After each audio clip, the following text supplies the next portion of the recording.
David Hunn, friend of the show, has been following this stadium financing deal from the very beginning, and it looks like we finally got some numbers. Good morning, David Hunn. Good morning, McGraw. How are you, sir? Good morning, Kelly. Morning. I read somewhere, whether it's your story or somewhere, but they made the point that the city of St. Louis or the task force is negotiating with the NFL and not the owner of the team, which is always interesting. Yeah, that's one of the things that came out of New York City is that the NFL sees kind of this option at last resort for the city to negotiate with the NFL itself instead of with the team. I mean, I guess I didn't really realize. First off, that was news to me because I didn't know that the NFL had given up on the team being a part of negotiations, and it was news to me because I guess I didn't realize that they were really considering this negotiating. So it's been very interesting in these last few weeks. It seems like, from your reporting, the aldermen seem to have softened their stance, and it seems like this might pass through the Board of Aldermen.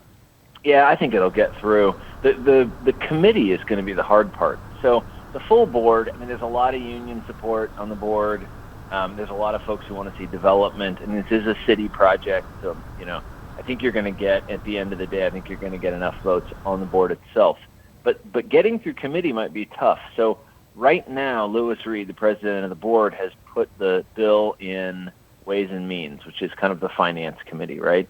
And that finance committee is chaired by Conway. Conway's probably a supporter, but there are several on that committee who aren't going to be supporters or who are going to take some pretty serious persuasion.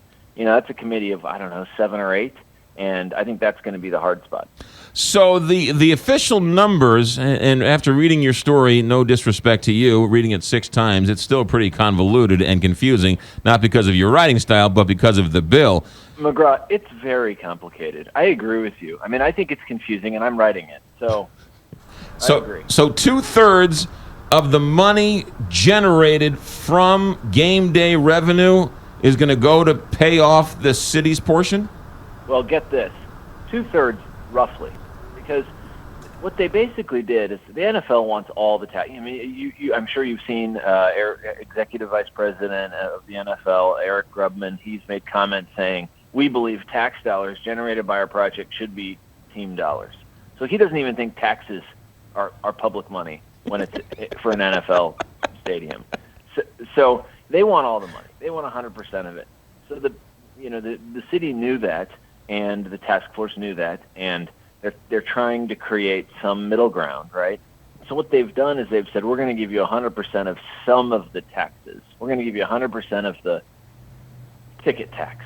Remember that one's already waived on the Cardinals, right? Because of their new ballpark. We're going to give you 100% of the food and restaurant, food and beverage tax.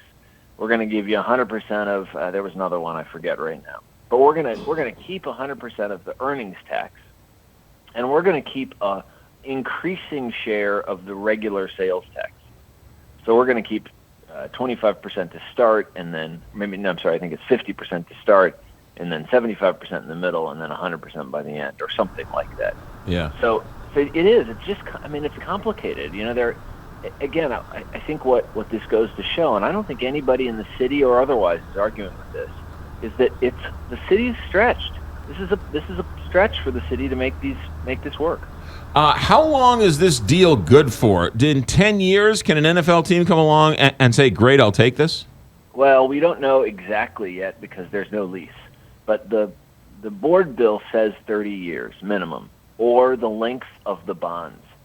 And or whatever the aldermen change it to. I mean, we'll see. Remember, the aldermen could kind of tweak this bill as it goes through. It might be one way they get it through committee. Yeah. What about the state legislature? They were hooing and hawing, and we're not going to. But then now nothing. I mean, so. Yeah.